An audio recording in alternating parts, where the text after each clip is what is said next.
Before you leave here to resume that crude approximation of a human life you have heretofore called a life, I will undertake to inform you of certain truths.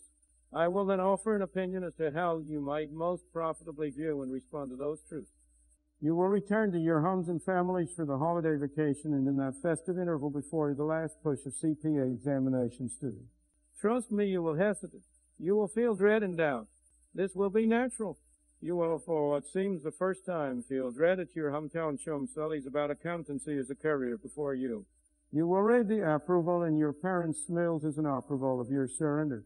I have been there, gentlemen. I know every cobble in the road you are walking, for the hair approaches. To begin in that literally dreadful interval of looking down before the leap outward, to hear Dolores' forecasts as to the sheer drudgery of the profession you're choosing. The lack of excitement or change to shine on the athletic fields or ballroom floors of life heretofore. To experience commitment as a loss of options, a type of beef, the beef of childhood's limitless possibility, of the flattery of choice without duress. This will happen, mark me, childhood's end, the first of many days. Hesitation is natural. Doubt is natural. You might wish to recall, and then in 3 weeks' time, should you be so disposed, this room, this moment, and the information I shall now relay to you. I wish to inform you that the accounting profession to which you aspire is, in fact, heroes. Please note that I have said inform, not opine or allege or post it. The truth is that what you sow and go home to your carols and studies and books and CP examination preparation guides to stand on the cusp of this heroism. Exacting, prosaic, Benosic to the point of drudgery, sometimes. Often tedious, perhaps, but brave. Worth it, fitting sleep. Romantic, chivalric, heroic, gentlemen. By which I mean, of course, latter adolescents who aspire to manhood. Gentlemen, here is the truth. Enduring tedium over real time in a confined space is what real courage is. Such endurance is, as it happens, a distillate of what is. Today, in this world, either I nor you have made heroism. Heroism, by which I mean true heroism, not heroism as you might know it from songs or the tales of children. You are now nearly at childhood's and you are ready for the truth's way to bear it. The truth is that the heroism of your childhood entertainment was not true valor. It was theater, the grand gesture, the moment of choice, the mortal danger, the external foe, the climactic battle whose outcome results all designed to appear heroic, to excite and gratify an audience. An audience. Gentlemen, welcome to the world of reality.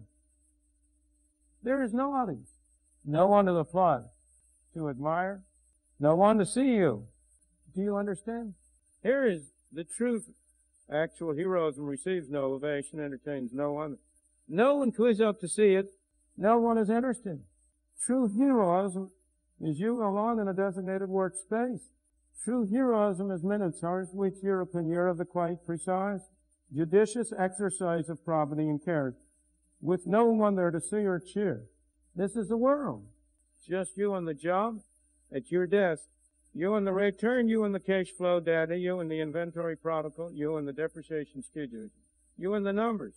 True heroism is a priori incompatible with audience or applause, or even the bar notice of the common run of men.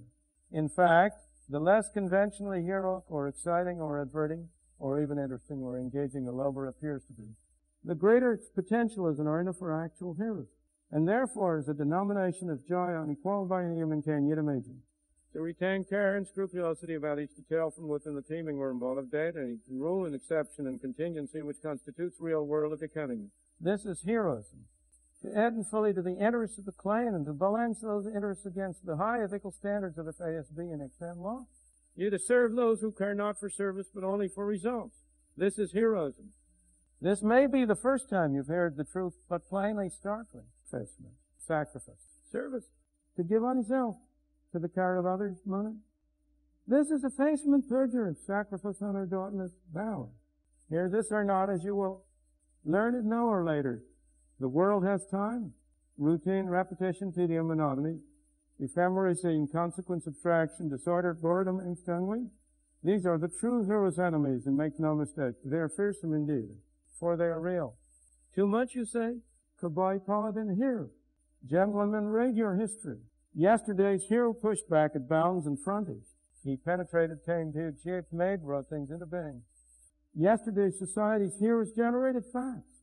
For this is what society is, an agglomeration of facts. But it is now today's era, the modern era. In today's world, boundaries are fixed, and most significant facts have been generated. Gentlemen, the heroic frontier now lies in the ordering and deployment of those facts. Classification, organization, presentation. To put it another way, the pie has been made, the cutest is now in the slicing. Gentlemen, you aspire to hold a knife, to wit, to admeasure, to shape each given slice, the knife's angle and depth of cut. The baker wears a hat, but it is not our hat. Gentlemen, require to wear the hat. You have wondered, perhaps, why all rule accountants wear hats. They're today's cowboys, as will you be, riding the American range, riding hard on the unending torrent of financial data. The Edius cataracts arrange variations, fractious minutiae. You order the data, chiffered it, direct its flow, read it where it's needed, in the codified form in which it's apposite. You deal in facts, gentlemen, for which there has been a market since man first crept from the primeval slurry. It's you who tell them that, who ride, man the walls, defying the pie served. Gentlemen, you are called to account